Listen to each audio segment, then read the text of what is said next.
Mana pushkamizni ichki tarafidan suv chiqazyapti. Bu yoqqa o'ng tarafga kamroq suv chiqaradi, kichkina teshigidan.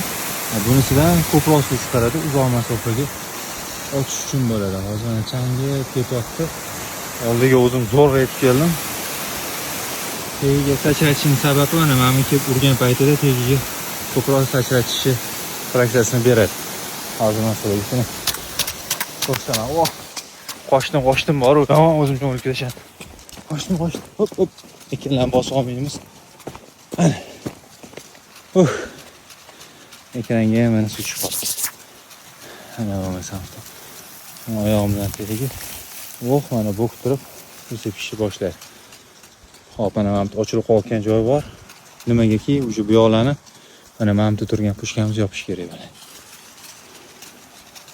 O'shaning uchun shaxmat shaklida teriladi.